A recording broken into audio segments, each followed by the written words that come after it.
গুৱাহাটী IITৰ কেন্দ্ৰীয় বিদ্যালয়ৰ ছাত্ৰীয়ে কঢ়িয়াইছে সুখবৰ। দেশৰ প্ৰধানমন্ত্ৰীৰ সৈতে গুৱাহাটী IIT কেবিৰ ছাত্ৰীৰ বাৰ্তালাপ। 2020-21 বৰ্ষৰ পৰীক্ষা পে চৰ্চা বিষয়ত সুন্দৰ কথা বতৰাৰে প্ৰধানমন্ত্ৰী নৰেন্দ্ৰ মোদীৰ দৃষ্টিক আহিলে কেবিৰ 10ম শ্ৰেণীৰ ছাত্ৰী কৃষ্টি শইকীয়াই। অসমৰ শিক্ষাৰ্থীৰ সৈতে প্ৰধানমন্ত্ৰীৰ বাৰ্তালাপ প্ৰত্যক্ষ কৰিলে লক্ষ লক্ষজনে। আৰু ইয়াৰ পিছতে শিক্ষাৰ্থীগৰাকীৰ পৰিয়ালৰ লগতে বিদ্যালয়ৰ শিক্ষক-শিক্ষাৰ্থী উৎফুল্লিত হৈ পৰিছে। গুৱাহাটী IITৰ কৰ্মচাৰী পৰাগ শইকীয়াৰ কন্যা কৃষ্টি শইকীয়াক সোধা প্ৰশ্নৰ বিষয় আছিল প্ৰজন্মৰ ব্যৱধান। আৰু মেধাসম্পন্ন ছাত্ৰীগৰাকীয়ে স্বভাৱসুলভ নম্ৰতাৰে কৈ গ'ল প্ৰজন্মৰ ব্যৱধানৰ কথা। প্ৰধানমন্ত্ৰীৰ সৈতে ছাত্ৰীগৰাকী বাৰ্তালাপে সন্মোহিত কৰিলে বিদ্যালয়ৰ শিক্ষক তথা অধ্যক্ষক। IIT কেবিৰ ছাত্ৰী কৃষ্টি শইকীয়াৰ সকলো দিশত থকা পাৰদৰ্শিকতাৰ কথা শলাগিলে অধ্যক্ষ হৰিপ্ৰসাদ দাসে। ভৱিষ্যতে বিজ্ঞান শাখাত অধ্যয়ন কৰি নেভি অফিচাৰ হোৱাৰ মন কৃষ্টি শইকীয়াৰ। ৰাজ্যৰ শিক্ষা ব্যৱস্থা সন্দৰ্ভতো গুৰুত্বপূৰ্ণ মন্তব্য ছাত্ৰীগৰাকীৰ। प्रधानमंत्री के साथ आपकी बातचीत हुआ, कैसा लगा? नमस्ते, मेरा नाम क्रिस्टी सैकिया है। मैं केंद्रीय विद्यालय IIT गुवाहाटी की छात्रा हूँ और सबसे पहले मैं कहना चाहूँगी कि ये मेरा परम सौभाग्य है कि मुझे एक चांस मिला, एक अपॉर्चुनिटी मिली इतनी बड़ी कि मैं हमारे माननीय प्रधानमंत्री महोदय से बात कर पाऊँ। और उसके बाद मैं कहूँगी कि मैं बहुत ज़्यादा खुश हूँ। पहले तो थोड़ा सरप्राइज़ हुई थी कि मुझे ये चांस मिल गया, उसके बाद मैं बहुत ज़्यादा खुश हूँ।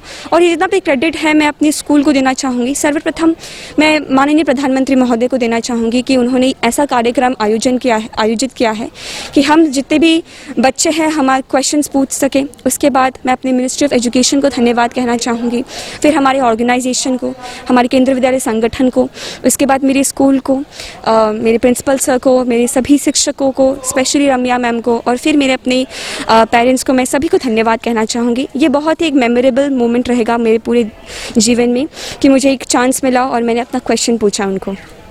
आपको किस पास किया? जी माफ़ की। আপোনাৰ বিদ্যালয় IIT কেবিৰ এগৰাকী ছাত্ৰীয়ে 2020 পৰীক্ষা পে চৰ্চা বিষয়ত প্ৰধানমন্ত্ৰী মোদীৰ লগত কথা বতৰা পাতিছিল আৰু এই বিষয়লৈ চৰ্চা আৰম্ভ হৈছে, কি ক'ব? একো কোৱাৰ আগতে মই মিছ কৃষ্টি শইকীয়া, তেখেতৰ পেৰেণ্টছ, মোৰ বিদ্যালয়ৰ প্ৰতিগৰাকী টিচাৰ্ছ আৰু প্ৰতিগৰাকী ষ্টুডেণ্টক মই অভিনন্দন জ্ঞাপন কৰিলোঁ, ধন্যবাদ জ্ঞাপন কৰিলোঁ। मिस कृष्टी शइकिया केंद्रीय विद्यालय IIT गुवाहाटी का क्लास 10 का स्टूडेंट है। मिस कृष्टी शइकिया केंद्रीय विद्यालय IIT गुवाहाटी क्लास 10 और स्टूडेंट। প্ৰধানমন্ত্ৰী নৰেন্দ্ৰ মোদীৰ সৈতে তোমাৰ কথা বতৰা হৈছিলে, দেশৰ এটা সন্মানীয় কথা বতৰা এটা তোমাৰ লগত হৈছিলে প্ৰধানমন্ত্ৰী এগৰাকীৰ লগত। কেনেধৰণৰ কথা বতৰা হৈছিলে আৰু কি ক'বা এই মুহূৰ্তত? মই খুব বেছি আনন্দিত যে মই এনেকুৱা এটা সৌভাগ্য পালোঁ, এনেকুৱা এটা চান্স পালোঁ নিজৰ দেশৰ মাননীয় প্ৰধানমন্ত্ৰীৰ লগত কথা পাতিবলৈ, নিজৰ কুৱেশ্যন সুধিবলৈ। আৰু মই ক'ব বিচাৰোঁ যে তেওঁ বহুত বেছি হাম্বল পাৰ্চন হয়, বহুত বেছি ফ্ৰেণ্ডলি পাৰ্চন হয়। তেওঁ আমাৰ যোনবিলাক যিমান শিক্ষক মানে যিমান ষ্টুডেণ্টছ আছে সিহঁতৰ কাৰণে এনেকুৱা এটা প্ৰগ্ৰাম আয়োজিত কৰে য'ত আমি নিজৰ কুৱেশ্যন সুধিব পাৰোঁ, আমাৰ যিমান প্ৰব্লেমছ আছে লাইফৰ লগত সেইবিলাক আমি চব ঠিক কৰিব পাৰোঁ। সেনেকুৱা এটা প্লেটফৰ্ম আছে, সেইটো খুব বেছি ভাল হয়। ভৱিষ্যতে কি হোৱাৰ আশা তোমাৰ? মোৰ এতিয়া বৰ্তমান মই ক্লাছ 10ৰ ষ্টুডেণ্ট হয়। ক্লাছ 11ত মই ছায়েন্সে ল'ম আৰু তাৰপিছত মই ডিফেন্সত জইন কৰিম। এই মুহূৰ্তত কাক ধন্যবাদ দিবা তুমি? মই সৰ্বপ্ৰথম মই মাননীয় প্ৰধানমন্ত্ৰীক ধন্যবাদ দিম যে তেওঁ এনেকুৱা এটা প্ৰগ্ৰাম আকৌ আয়োজিত কৰিছে আমি যাতে আমি কুৱেশ্যন সুধিব পাৰোঁ। তাৰপিছত মই মিনিষ্ট্ৰী অফ এডুকেশ্যনক ধন্যবাদ দিম, তাৰপিছত আমাৰ কেন্দ্ৰীয় বিদ্যালয় সংগঠনক ধন্যবাদ দিম, তাৰপিছত মই নিজৰ স্কুলক ধন্যবাদ দিম, মোৰ প্ৰিন্সিপাল ছাৰ, তাৰপিছত মোৰ যিমান